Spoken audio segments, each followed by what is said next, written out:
joining us virtually today, we have Joe from Crisp Catering. Joe, thank you so much for being here with us virtually today. It's my pleasure. Hope you're having a great day so far. We are, and it's even better because you are going to be showing us a really cool recipe. What do you have for our viewers today? What I'm going to be showing you is a really great way to make some jalapeno poppers. Okay. A lot of people get intimidated. They think they have to do all this extra work and make it all to get that little spicy, crunchy kick that a jalapeno popper gives you. So I'm going to show you a really easy way to do that using some really basic ingredients and something that's a little bit healthier than your normal jalapeno poppers. I'm intrigued.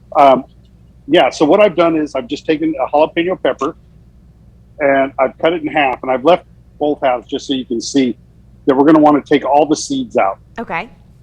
When you cut, you don't have to cut all the way through. You can do them both ways, but what I've done here is here's one that's split, but not all the way apart. And then what I do is I take a little bit of cream cheese, a little bit of cheddar cheese, and I mix those together, which is obviously really easy to do. Yeah, and we're just going to mix them. Yeah, we're going to mix it together just so the one cheese doesn't melt up more than the other one.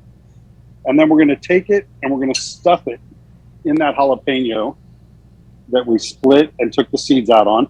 If you like a little more spice, you can leave the seeds in it if you want, but I don't recommend it. So what we've done then is just stuff the cheese in there. And then the really cool part of this is I've got these pork rinds that I use from a company called Southern Recipe Small Batch. And they're local to the South, and they're really good, and they're keto friendly, gluten free, all those kind of things. So I crush them up and I just put them right on top. So that's going to be your crunch element that you have. And then we're going to wind up putting them in the oven and baking them at 350 for about 15 minutes or so until the top gets golden brown.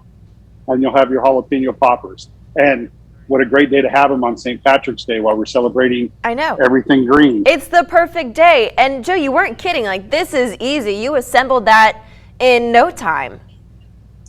Right. It's very easy. You want to make sure you either keep your hands clean or wear gloves so you don't get any of the jalapeno seed or anything on your hands, then get them in your eyes, anything like that. So you want to be careful with that. Yeah. And you want to make sure you use products that you really like. You know, the jalapeno might be too spicy. You can find another chili maybe that's a little bit lighter for you. You can go a little bit heavier if you want. But it's really simple, very easy to do.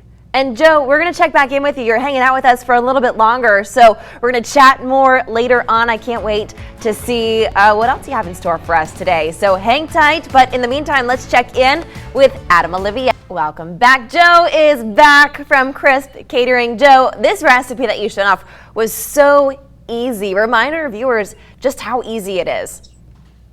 All right, you're just going to take your jalapenos, cut them in half, not all the way through, take the seeds out, stuff it with a mixture of cream cheese and what other cheese you like. Pepper jack, cheddar, or Gruyere, whatever you like. I like cheddar because it gives another color variation. Yeah.